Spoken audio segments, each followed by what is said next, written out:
petit aparté. Et je vais faire quelque chose dont vous rêvez tous secrètement. Je vais me remettre à faire des dessins. Et là, normalement, vous criez tous « Chouette !» Voilà, je le savais. Alors, tout d'abord, au début, est Internet. Tout en haut, ici, on a Internet. Ici, un peu plus bas, j'ai mon routeur. Ok. Là, j'ai mon routeur. Je vais faire une boîte plus grande. Pourquoi plus tard? Parfait. Alors, ensuite, à droite, à gauche, un peu partout sur la planète, je pourrais avoir des serveurs. Hop. Qui, par exemple, discutent entre eux via Internet.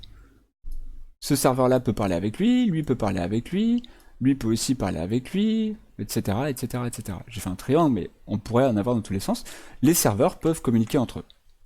Et dans ces cas-là, un serveur est client de l'autre. D'accord? Mais on peut aussi avoir des individus derrière d'autres routeurs, etc. Maintenant, ce qu'on va simuler, ce qu'on va symboliser ici, ça va être ma maison. Donc, oups. Ah, j'aurais pas dû faire comme ça. Effaçage des points. Mon logiciel n'est pas parfait pour ça. Hop. Rectangle. Ici, c'est chez moi.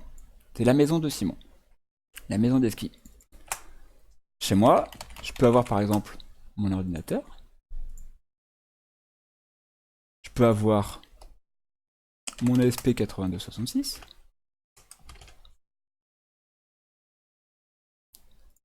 Je peux avoir mon smartphone. Etc. etc. etc.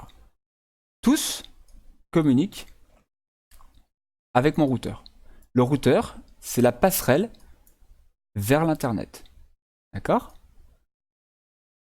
Tous sont dépendants de mon routeur. Mon routeur gère mon réseau local. Et mon routeur est ma passerelle pour l'internet.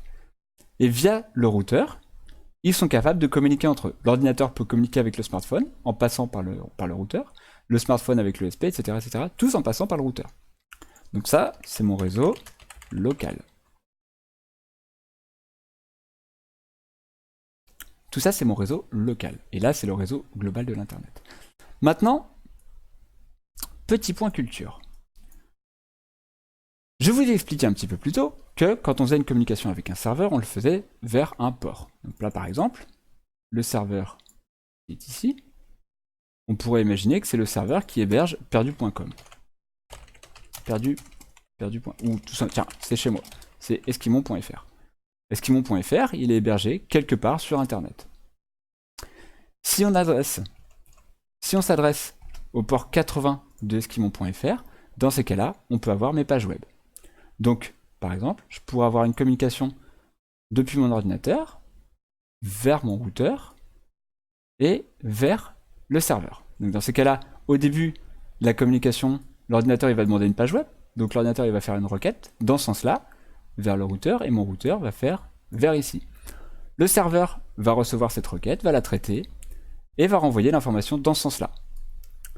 Dans le petit paquet qui transite, il va y avoir l'information, toutes les informations nécessaires pour que la requête puisse revenir vers mon ordinateur et non pas vers un autre équipement sur mon réseau local. Donc on peut avoir une communication bidirectionnelle depuis mon ordinateur vers l'extérieur et ensuite avoir une information qui m'est renvoyée vers mon ordinateur. En revanche, un truc qui n'est pas possible de faire par défaut, ça va être que un serveur ou quelqu'un de lambda, quelqu'un de l'extérieur, que quelqu'un de l'extérieur fasse comme ceci, par exemple, ça va pas être possible. Le serveur va bien pouvoir aller jusqu'à mon routeur, mais mon routeur, par défaut, par sécurité, va bloquer toutes les communications entrantes. C'est-à-dire que toutes les communications qui arrivent, qui sont originaires depuis l'extérieur, toutes les communications qui sont originaires depuis l'extérieur vont être bloquées par mon routeur et vont être rejetées, vont être tout simplement mises à la poubelle et ignorées. Pourquoi? Tout simplement pour éviter que les gens puissent atteindre vos équipements qui sont dans votre réseau local. Pour que la communication puisse être autorisée, il va falloir faire une redirection de port. Autrement dit, quand votre serveur ou votre personne lambda va faire une interrogation, donc va dire par exemple 154.92.18.254, admettons que mon adresse IP publique, admettons que mon adresse IP publique, ça soit celle-ci. Donc ça, c'est l'adresse IP de ma box publique. Donc sur Internet, je suis visible grâce à cette adresse-là. C'est un peu comme si c'était mon numéro de téléphone que vous aviez trouvé dans les pages blanches. Et bien quand le serveur va faire une requête, donc il va faire la requête vers mon routeur, vers mon adresse IP publique, en précisant le port sur lequel il veut faire cette requête. Le routeur va recevoir cette information-là. Si par défaut j'ai rien paramétré, il va foutre ça à la poubelle. Il va prendre la requête, il va l'acheter. Si par exemple je le paramètre, je peux lui dire que toutes les requêtes qui arrivent sur le port 8080, eh bien automatiquement, elles doivent être redirigées vers mon ESP8266, ou vers mon smartphone, ou vers mon ordinateur. Donc le routeur connaît les adresses IP locales de chacun de vos appareils, et donc il va savoir que quand quelque chose arrive sur le port 8080, alors dans ces cas-là, ça doit être envoyé sur l'IP locale de l'ESP8266, au port que l'on va décider. Illustration, exactement, c'est du port forwarding, exactement. Merci Chris, c'est exactement le terme, j'ai oublié de le préciser, mais c'est exactement comme ça que ça s'appelle. Très souvent, dans vos box, vous allez trouver ça dans les informations comme, dans les chapitres comme NAT. Faire du NAT. Je sais pas où le mettre. NAT. Pour Network Address Translation, si je dis pas de bêtises. Arrêtez-moi si je me trompe, hein, c'est possible que je me trompe. Est-ce qu'il est compris mon petit dessin? Je vous fais l'illustration tout de suite. Je vous montre ça, hop, tout de suite. Et non, moi les maths c'est pas trop mon truc, alors heureusement que c'était pas ça. Alors, je me connecte à ma box. Alors moi j'ai pas une box classique, hein, j'ai un vrai routeur. Hop, je vous l'affiche. Je vais vous l'afficher en grand.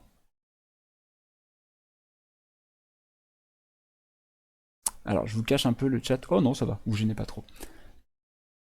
Donc moi j'ai un vrai routeur avec OpenWRT qui tourne dessus. C'est un vieux routeur, pour ça. Je l'ai flashé avec OpenWRT. J'ai pas une box classique comme celle des opérateurs ou des trucs comme ça. Donc qu'est-ce qu'on a comme information? Au début c'est juste des infos sur mon routeur. Donc ça n'a pas d'importance particulière. Des informations sur le fonctionnement du routeur, etc., etc. Par contre, ici on a des informations qui sont plus intéressantes. C'est les informations IPv4 WAN, donc Worldwide Network. C'est le réseau global, donc ça c'est l'internet. Pour l'internet, je suis visible sur l'adresse 80 68 239 246. Ça, si vous allez dans les pages blanches et que vous tapez Esquimon, eh bien, potentiellement vous aurez cette adresse-là. Ça, c'est mon adresse IP publique. Publiquement, vous pouvez me joindre sur cette adresse IP-là. Alors faites pas les fifous, essayez pas de DDoS, sinon il n'y aura plus de stream. Ensuite, ouais, elle est belle mon IP publique, t'as vu? Elle est chouette. Hein. Ensuite, dans mon routeur, on peut avoir plusieurs informations, notamment tous mes appareils qui sont connectés dessus. Et on retrouve quelqu'un qui est connecté sur 192.168.1.138, donc ça, tout ça c'est mon réseau local. Et sur mon réseau local, on voit qu'on a un appareil qui s'appelle ESP 0EAB64. Et ça, c'est tout simplement la petite carte qu'on a connectée depuis tout à l'heure. Elle est connectée et donc on la voit ici qui est affichée. Celle-ci, ça doit probablement être la petite balle qui est derrière par exemple.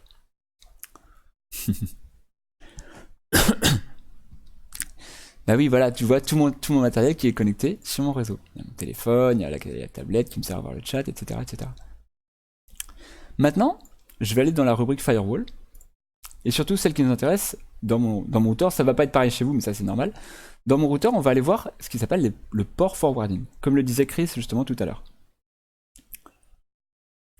Dans le port forwarding, je peux écrire des règles justement sur la redirection. Donc là, par exemple, je vais effacer celle-ci. Par exemple, on peut créer une nouvelle règle qui va s'appeler tuto Arduino. Tuto Arduino.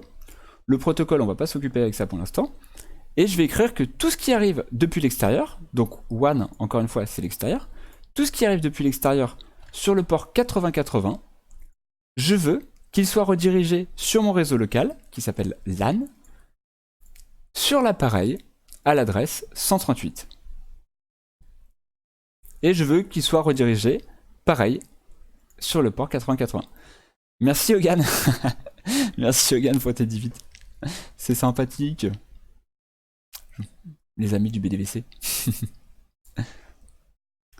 Si j'ajoute cette règle-là, dorénavant, quand je sauvegarde et que j'applique tout ça, dorénavant, tout ce qui va arriver sur le port 8080 depuis l'extérieur, sur mon routeur, sera redirigé sur la carte, ici, qui est sur l'adresse IP 138, et sur son port AL 8080.